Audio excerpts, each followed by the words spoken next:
রাজধানীর science lab এলাকায় Dhaka college ও city কলেজের শিক্ষার্থীদের মাঝে সংঘর্ষ থামাতে কাঁদুনে গ্যাস ও সাউন্ড গ্রেনেড ব্যবহার করেছে পুলিশ। প্রায় 2.5 ঘন্টা ধরে চলা এই সংঘর্ষে পুরো এলাকা অচল হয়ে পড়ার পর বিকেল 4:30টার দিকে পরিস্থিতি কিছুটা নিয়ন্ত্রণে আসে।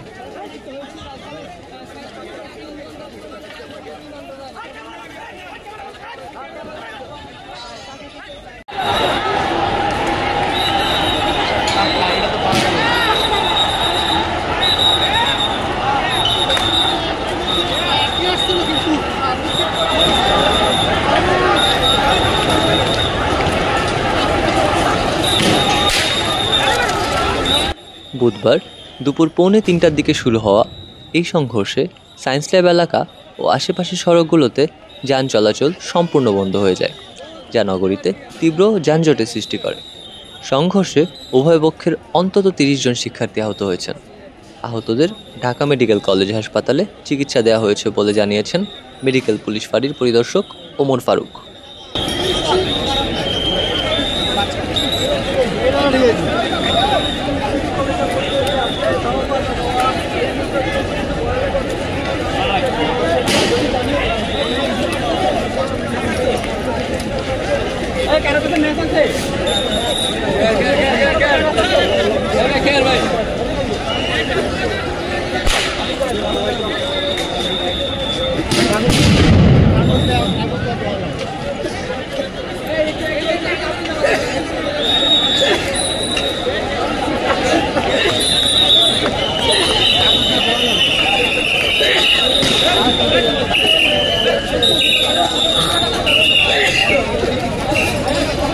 সংঘর্ষের সময় দুই পক্ষের মধ্যে পাল্টাপাল্টি ধাওয়ার এক পর্যায়ে পরিস্থিতি নিয়ন্ত্রণে আনতে পুলিশ টিয়ারশেল ছোড়ে।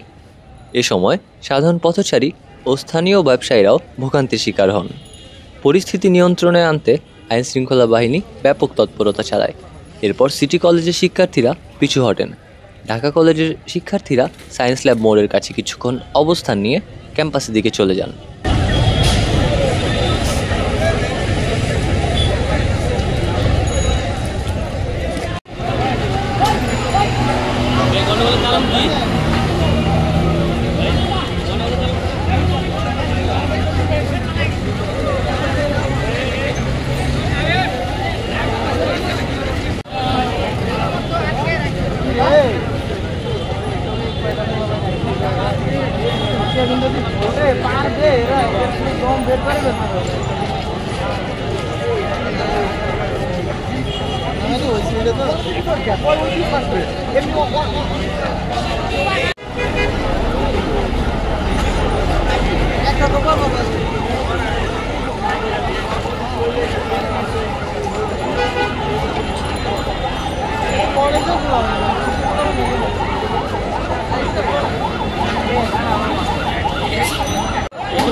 দুই কলেজের শিক্ষার্থীদের আজকের এই সংঘর্ষের পেছনে রয়েছে গতকাল মঙ্গলবারের একটি ঘটনা।